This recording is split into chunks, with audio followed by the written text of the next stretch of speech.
Today we have Dr. Alka Parikh with us. At present, she is the Dean at Director of MIT University of Liberal Arts. She is a PhD in Agriculture and Allied Economics from Cornell University. She is a gold medalist from Mumbai University.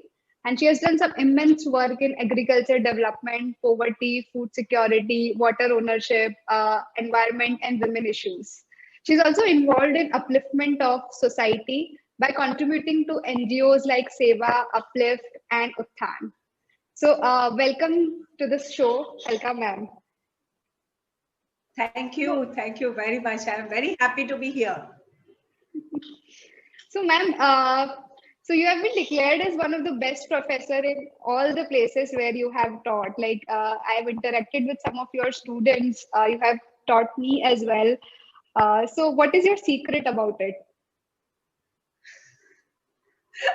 I think the secret to being, the most popular teacher is one, I don't give lectures, but I tell stories. So it is very easy for students to relate to and to understand. And I'm not a very strict teacher. So I think that's another thing why students don't mind me too much, because they can open up because they know that I'm not very strict and I would just happily listen to them. So I think these are the two most important things. Awesome.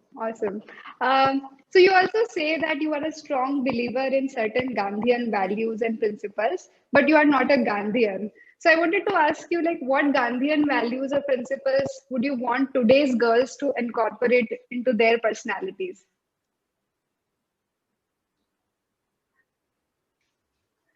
Okay. First, let me just, in a minute, tell you why I like the Gandhian philosophy. So, when you are talking about Gandhian philosophy, and if you start with one particular value, which is aparigraha. Aparigraha is you are not storing too much for yourself. You're not taking too much for yourself. You're just making do with very little. Okay. If you are practicing aparigraha, where you are not demanding too much material comforts from the society, you naturally would go to ahimsa, because you don't want to harm anybody, because you anyway don't want anything much anyway. So, it automatically converts into that. When you go into ahimsa and aparigraha, it's very easy for you to let go of things. So when you are letting go of things, you are giving more and more to the society because you don't need it. So that means others will also become happier. So it's sarva vikas. Everybody will grow together because nobody is taking too much for themselves. So they will coexist and they will be together. So this entire principle of trusteeship comes in. So basically, this is just an example. Basically, what I was trying to say was that you start with one good virtue, and it automatically leads to many, many good things without even you thinking about it or consciously doing it. So when you say that what kind of Gandhian values we want to go for, so, some small virtues like always respecting people who are poor also, who are not that well off, then not wanting too much material comfort or not wanting too many materialistic things, and just being happy within oneself, so that one's inner side develops rather than one's reputation as a very wealthy person or as a very charismatic person or something like that. And then you become like Mother Teresa, you don't look for looking beautiful or getting so much of people's attention that people would look back and turn at you. No, you do such good work that people would anyway be attracted. So that's what I would tell the girls, that just be happy within yourself and try to do the right things. And the right things will lead you to more and more right things. That's true. So it's also rooted in our culture, I guess. So, going towards this minimalism, not, hoarding things, and going to simplicity, Yes. simple practices in your life. So I have also, started doing that. So, to have less options, to have less choices, I think that gives you a lot of time as well to focus on, the things that you actually want to do. So, you know, Yes, declutter yourself. I think it's exactly, also one of the way exactly. people put it. Yes. Okay, ma'am. Yes, Uh, yes, yes. Yeah. True, true, true. so, you have been teaching economics since a long time. So, I wanted to understand, like, Yes, how important it is yes. to be financially independent, like from a young age, and specifically for females, and what should they do? Okay. Financial independence, Anupama, uh, is not so much for the finance and the material comforts as it is for self-respect. Because women who are housewives are somehow not valued in our society.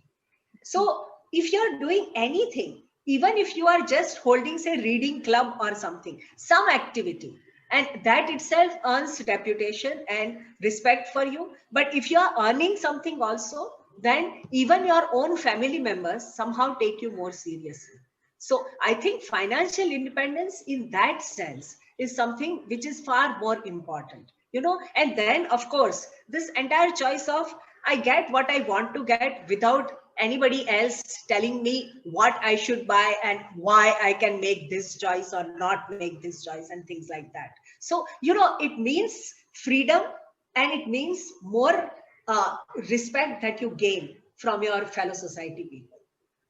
Yes, totally true. And I think as soon as we start, it's better. So there is one thing that I want to add over here is that what I Yes, see is that like a lot of girls who are even studied, but they don't do jobs. They don't go for going out of their homes. So what happens is that I think they are dependent on their families, and later they are dependent on their in-laws or their spouse for that matter. What I see is that if you are financially independent, then there are a lot of things that you can stand up for. You can raise your voice. You can yes, decide this is what I want to do, and yes, that's very important part for a self respect and maintaining your dignity and respect. exactly. So I totally. Yes, confidence and self-esteem. Yes, confidence and self-esteem, both. So yeah, you're very right, very right. Yes, ma'am. Okay, so my next question is, so you go to a lot of rural areas and you work for a lot of rural women Yes. societies. So what is it that the youngsters today can learn from rural people? Okay, I feel that, and you guys also have been for the rural internship and things like that. So you have been to rural areas also yourself. So you can tell me later your experience. But one thing which I have noticed, and this is typically true for Gujarat and Rajasthan mainly, and to a great extent Maharashtra, but far more in Gujarat and Rajasthan. People are just so hospitable and so loving when you go to a village, and you feel somewhere that urban people, we all are kind of very reserved, very what we call in Hindi as very pakka people, the people who are very calculative and everything. तो हमारे घर के अंदर हम किसी को नहीं आने देंगे, घर के दरवाजे के बाहर ही खड़ा रखेंगे and things like that. But there it is so much more hospitable. आराम से आपके साथ बैठ के बातें करते हैं, आपको अंदर बुला लेते हैं, आपको पहचानते नहीं है, उससे कोई फर्क नहीं पड़ता, and then they will offer you food and everything. We तो unless we know people very well, we don't even offer a glass of water. So there is this major difference, and that beauty of the heart, of that openness, of welcoming anybody to your house is something that we must learn from the rural people, especially the rural people of India. I don't know about abroad, but rural people of India, we have a lot to learn from, a lot. Yes, yes. So I've seen, I belong to a rural area as well. So they have time for you, like which is the I think biggest thing that Yes, anybody can find. If you go to urban areas, you don't find people yes, giving time to you. So they'll be able to that's spare true. money, but not That's true. time. Yes. Yes, yes, yes, yes. So, ma'am, you teach in technology, universities. You meet a lot of people who are engineers. You teach them, and you also, are into social sciences. You study societies. You help them. So, can you share with us, how important it is for a technology person to understand society? Okay, so I'll give you 2 or 3 examples, Anupama. The first example comes from agriculture, since I'm an agriculture economist also. That when I was at ICRISAT, I met this scientist who had developed the hybrid seeds for Jawar and Bajra. And that was giving a productivity which was almost 50% more than the current crop. And then they were showing it to the farmers. The farmers were saying, very good, very good. None of the farmers would buy it. And they just would not understand what is going on. So finally, the ICRISAT had an economics unit also. So they asked the economists to go and find out what is happening.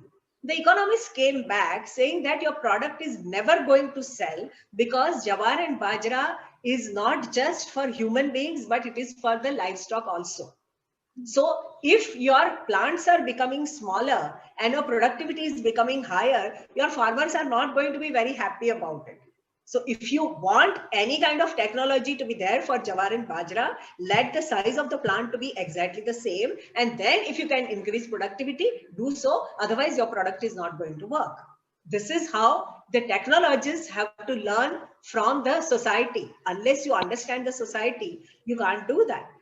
So then the other example, which was actually the DICT example. So I had some BTP students who said that, ma'am, we will develop some app for the farmers and the villagers, and the e-Kendra of the villages will carry this information. So they went with the entire, they gave me the entire list कि हम price कैसे जानेंगे, ये कैसे करेंगे, वो सब करेंगे. So I told them, first go and talk to the farmers. And then let's just decide. Every single thing that they had said they are going to offer, the farmers said, we don't need it. So the prices were out, the health services through some kind of video interaction, none of that was needed. What did they want? They wanted the bank account opening ka form online. They wanted to pay their telephone bills online, so that we don't have to go to the district place to pay it. E-Kendra se hamara kaam ho jaye. So suddenly the entire list changed, and finally the program that the students made was actually tailored to the needs of the villagers rather than what we had thought before. So this is how understanding the society is something which is extremely important when you are developing the technology. When we were freshly graduated, so we were also having that energy, like, let's go and help rural people, farmers. And how we can do is, like, we are technology. Let's build mobile applications for them. Let's do tablets for them. And we do not know that they do not, and we are very unaware that, these are the people who do not have time, who do not have devices, who do not understand technology. Their language is different. And so very far away from society, and then those kind of things do not work in practical world as well. True, very true. Yeah. So as you grow in any path, like being a leader, being an entrepreneur, an artist, anyway, I think it's very important to widen your outlook in your life. So can you share some tips on that? How can one do that? Okay, so the way I have experienced widening of my outlook in a major way is by traveling far and wide. So since we were children, my father was a lawyer. So Diwali vacation and summer, we used to go out invariably for 10 days or 12 days to different parts of India and stay in just one place for that long. And we used to get to know everybody very well, So from those days itself, I could see that I understood things in far better manner, and I had much more wider a mind compared to anybody else in my class, because nobody used to travel as much. And then when I grew up, so when I finished my PhD from Cornell, I took a backpack and I traveled all the way from Western USA ka southern tip to western USA का northern tip up to Canada, all alone. तो कभी train में बैठ गए, कहीं पे भी उतर गए. So I had taken that pass of train. तो कहीं पे भी उतर जाओ, फिर कहीं पे भी चढ़ जाओ. So something is passing by, it looks interesting, you just get down. And then I had a little tent also. So I used to just put my tent anywhere close to a water source, and then I would just look at things, experience that place, and then carry on. So I mean, I met so many different people. I mean, I met the Red Indians, I met the hikers, I met the entrepreneurs, I met some crazy designers or somebody, because you are all alone. And when you're traveling and people see that you're all alone, so they come and sit beside you and start talking to you. And I'm a good listener. So I just keep asking questions and people tell me all kinds of stories. And now it has happened in such a way that wherever I go, and I travel at least once in 1.5 months, I travel at least once.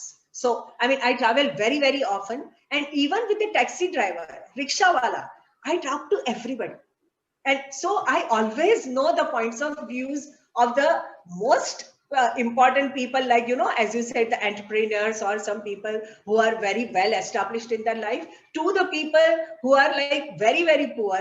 तो बस में मेरे बाजू में बैठी हुई महिला construction worker भी हो सकती है, मैं उसके साथ भी बात कर लेती हूँ. लेकिन I talk to everybody and I travel far and wide, and that's how I have made my viewpoint really, really wide. And I would suggest that everybody should travel and they should try to talk to their fellow people. Just talk. Anybody whom you meet, try to talk. It feels nice. Awesome, awesome. And that's, really golden tips that you have shared. So even I, follow this. If I am traveling, I think I do not prefer, staying in hotels, doing those sports activity and this. I like, knowing their culture, meeting those people, talking to them, like what are their cultures, what are their good habits, what are, some stigmas in that society. And that widens up your perspective, Right. like anything. And it's important for everybody, like, because we are so bound to, Right. talking to similar people, Yes. similar thought process, that we do not know that when we are in that cocoon.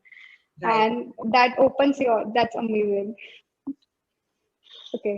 Right, So ma'am, right. And when you do it from all over the world, Anupama, it's even better, because you get to understand people of different nations and, as you said, their cultures. Yes, yes, yes.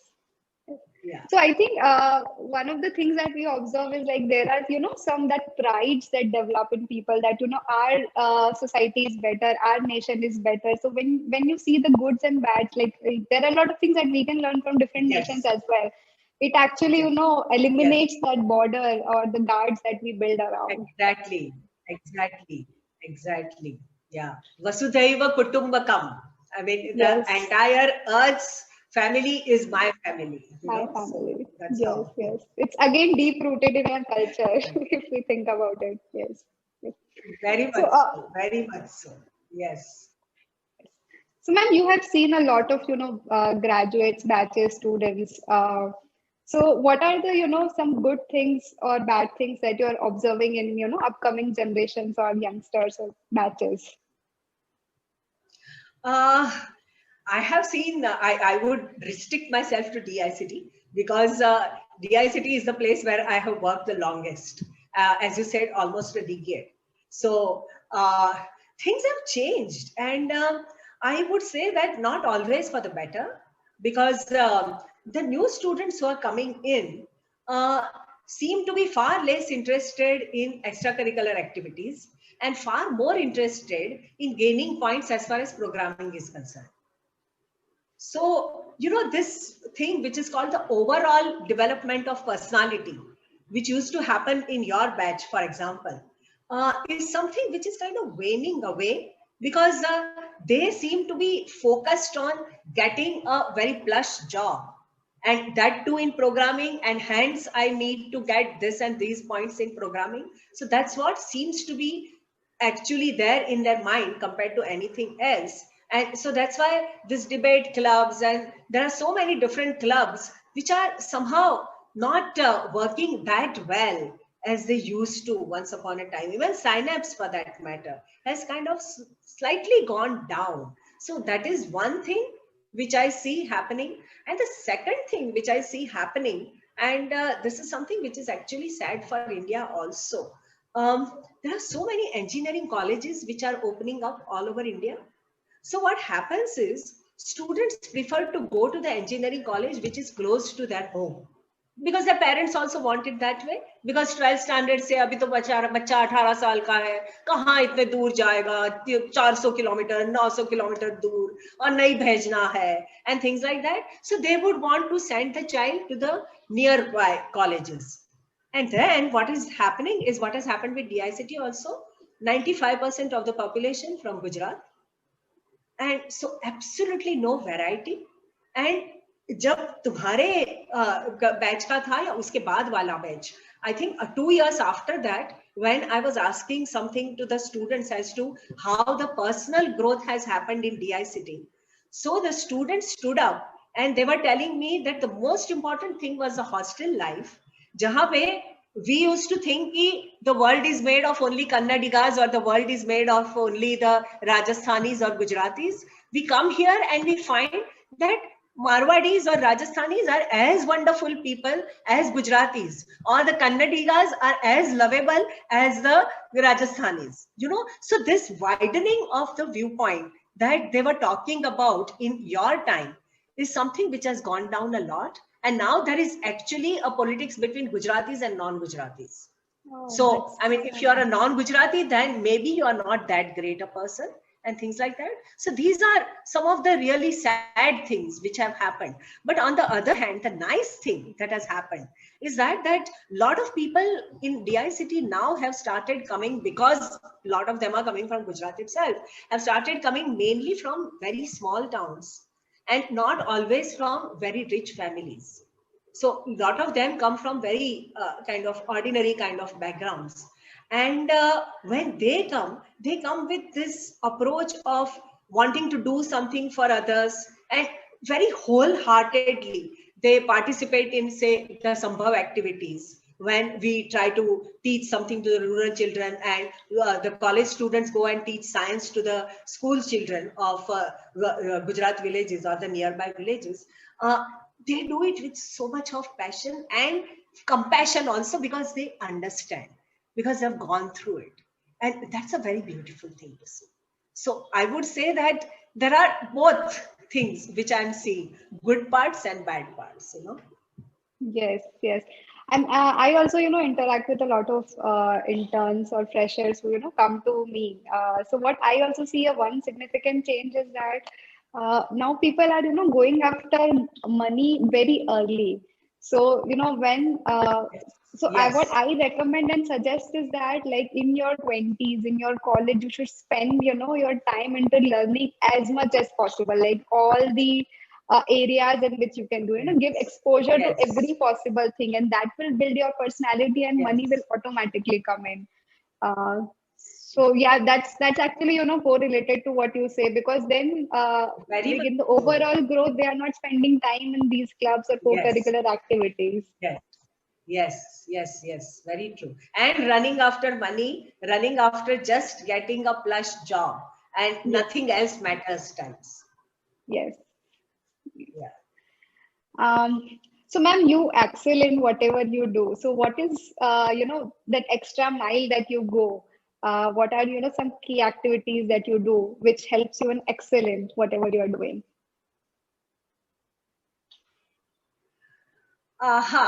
Okay. I think what I do is I keep my ears and eyes open to see the new ways in which people are, say, teaching, or the new methodologies that people are using for research. I am always looking for something which is very innovative and still something which will be accepted by either my students or at the grassroots level by the people, both ways, and something which allows them to express themselves. So very recently, when I started this YouTube channel of my own, I learned a lot when I saw other people's teaching of economics, and I realized that, oh, I should be putting in more slides. I should be showing more of these kind of pictures which explain these things better than just in story. So from storytelling, I am now thinking of going to storytelling and image showing, so that people can relate even more to that, you know. Okay. Any tips on storytelling that you can share? I think there are a lot of people who have done this in far more interesting a manner. Carl Sagan used to have Living Planet, that series which talked about Earth, and it was completely stories and just so beautiful. And Bill Bryson has written this book. So you know about Bill Bryson's book about the science something, but brief history of everything or something. I forget the title of that book, but he also uses exactly the same thing, you know, the storytelling approach. I think it is the best approach when you want to explain something very complex in a very simple manner by using examples. So that's what I think storytelling comes to all about. Management uses it in terms of case studies, so that is another way of doing it, but that is not exactly storytelling, because it might go into a lot of details which might once again become very complex to understand. So yeah, that's what. Okay. Okay. So, ma'am, who were your role models at different stages of your life, and how did you find them? If you can share. Okay. Um, Unfortunately, all the role models that I had were dead. So could not really meet anybody who was my actual role model as such. But as far as spiritual linking was concerned, my role model has been Mirabai. I like her because I call her the first feminist of India. Very few people would identify her like that, but for me, she was the first feminist of India. Because I don't know whether you know this, Anupama. She, in fact, went to one sadhu in Vrindavan who said that he will not see any woman's face at all. And so she said that uh, who is this person? I want to meet him. कि जो अपने आप को कृष्ण से भी ज्यादा बड़ा पुरुष समझता है. कृष्ण को तो कोई परहेज नहीं था स्त्रियों से, तो ये कौन आ गया, ये कौन अपने आप को बहुत बहुत महान समझने वाला आ गया है. So you know, constantly questioning the values of the society, but leading it all to spirituality. So Mirabai is a big role model for me, a big role model. You know? Awesome. And the other big role model for me is Gandhiji, because of I told you about the values and everything, and the way he designed his entire struggle. Everything started from the poor, and that was something which was amazing. So yeah, that these two, I would say, were the most important role models. There are many many more, but we don't have time, so I will just right now restrict myself to these two who were the biggest role models for me. So basically, their stories. So it's not important that we have our role models around us, but the legacy that these kind of figures have left Yes, behind, it still inspires yes, us, it still motivates us. Awesome. very much so, very much so. Yeah. Yeah. So, ma'am, we would be making a community where people would be finding mentors and role models, in the for themselves. So, can you Yes. share like what kind of people can come you for mentorship and connect? So, if you can share some interest areas. Okay. You know something, Anupama? Um, students have been coming to me, not just to talk about economics. So there are so many people. Once again, this is DICT, but not just DICT. This has happened in Mumbai University and in Tata Institute of Social Sciences also. That they would just say, "Ki, ma'am, just peep in and say, ma'am, आओ थोड़ी देर के लिए, आ जाओ. काम कुछ नहीं है, life के बारे में बात करना है." And then somebody would come and say he's depressed because his girlfriend is not replying to him. And then somebody else would come and say why is society so much against love, ma'am? कि मैं किसी से प्यार करता हूँ, ये बात मैं मेरी सोसाइटी में बोल ही नहीं सकता, it's a taboo, तो ये ऐसा कैसा है, and things like that. So you know, I mean, all of us, when we say we are mentors, we do not really restrict ourselves to just our area of expertise. I am a development economist, yes, but I am first a human being. And most of the times when people come to me, they come to me as a person who is elder to them, who they think is not going to judge them unnecessarily, but at the same time try to understand them and listen to them. And so I think that without mentioning the areas of expertise, I would say anybody who just wants to talk, most welcome. Awesome. And that's why, you are favorite of everyone, wherever you go. Thanks.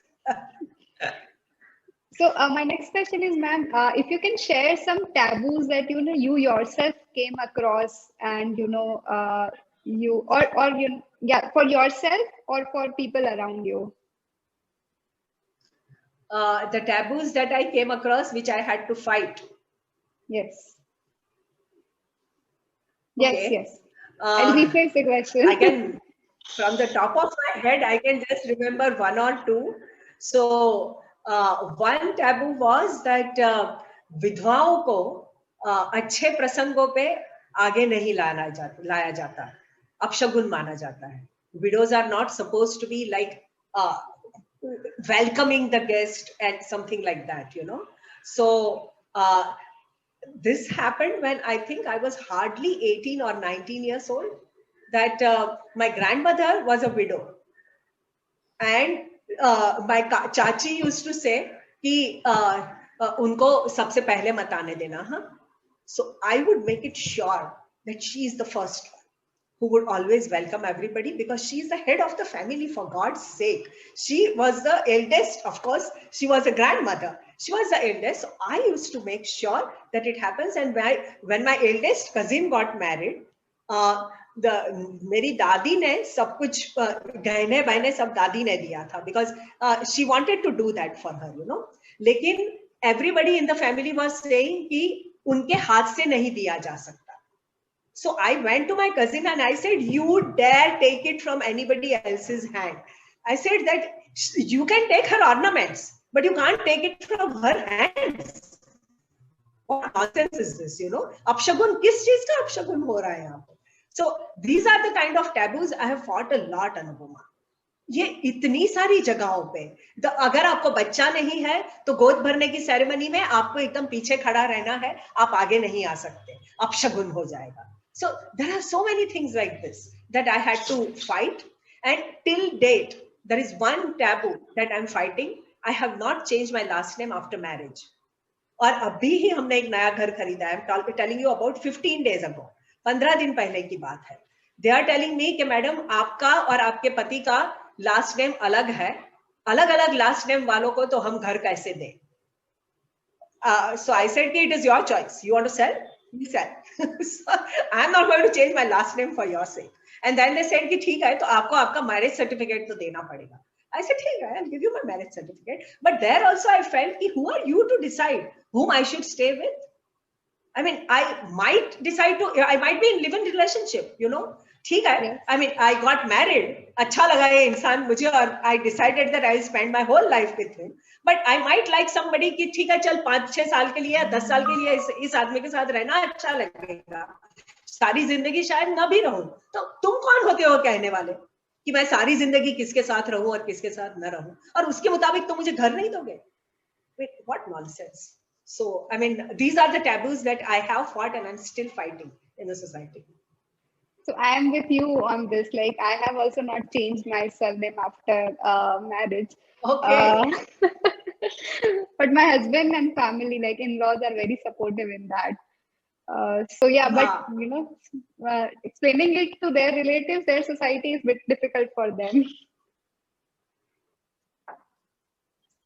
Exactly. So my husband and his family also never had an issue with this. It is a society, it's outside people who are the moral policing, which is becoming very popular nowadays. So Yes. Okay, ma'am. Thank you for finding time for us.